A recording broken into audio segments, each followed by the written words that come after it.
Donald Trump has been making some big changes to the White House and to Washington, D.C. Let's find out why.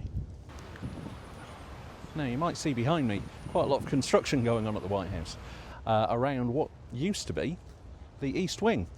And I say used to be because about a week ago, pictures started rolling in of bulldozers tearing down the walls of the East Wing. And it turned out they pretty much tore down the whole thing.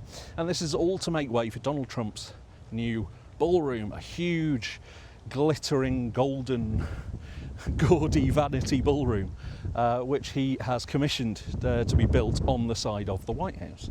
Now, he always said that he wasn't going to touch the White House building itself, the existing building, and that was supposedly the idea, until people saw the bulldozers turning up, at which point he said, well, I looked at the plans and it wasn't big enough, so we had to knock down part of the building.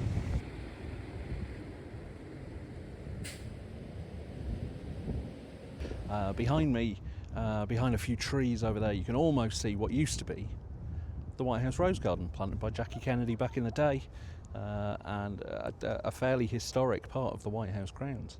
It's now been paved over. It's lovely white marble now, but it's been paved over so he can hold dinner parties out there. And people started to notice, once it was in use, that the umbrellas he uses on the tables are the exact same design as he has on his lovely white marble terrace at Mar-a-Lago in Florida. And people started to wonder, is he starting to turn the White House into Mar-a-Lago?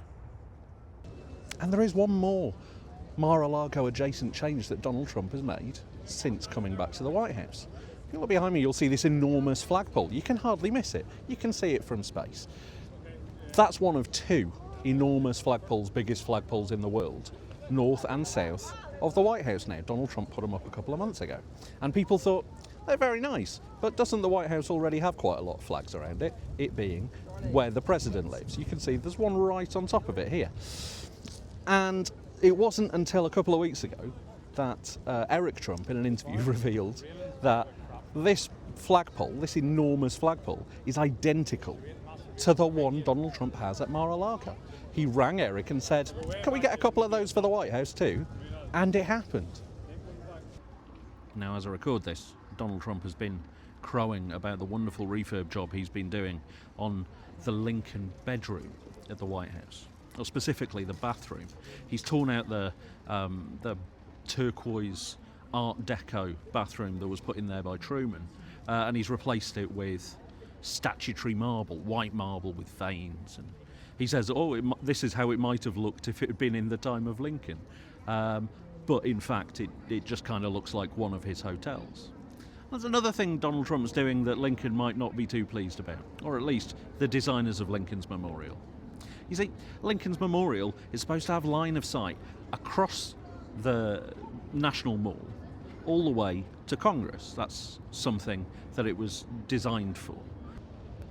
In fact, the line of sight was so important that when it came to build the World War II memorial behind me, they actually sunk it into the ground so as not to block Mr. Lincoln's line of sight of the Capitol building. But what not everyone knows is there's actually a second line of sight from the building at the back. It's also supposed to have line of sight across this bridge to a house on top of this hill behind me, which is up at Arlington Cemetery, and it was Robert E. Lee's house. Robert E. Lee, of course, the Civil War general who led the armies of the South in defence of slavery, and of course a great adversary of Abraham Lincoln.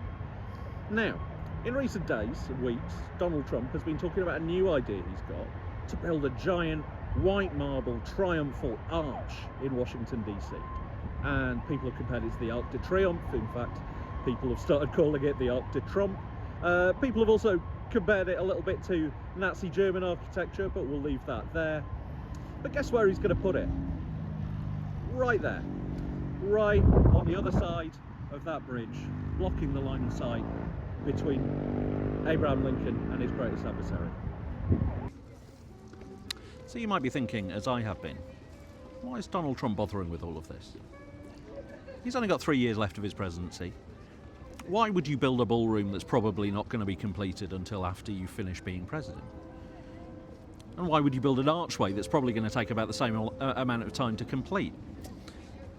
And Donald Trump says that he wants to do it so he leaves something behind for the country. So he's got a legacy, something to leave for future presidents to enjoy and use and all of that. But there is one other possibility, and it's one I think we should be giving a bit more thought to.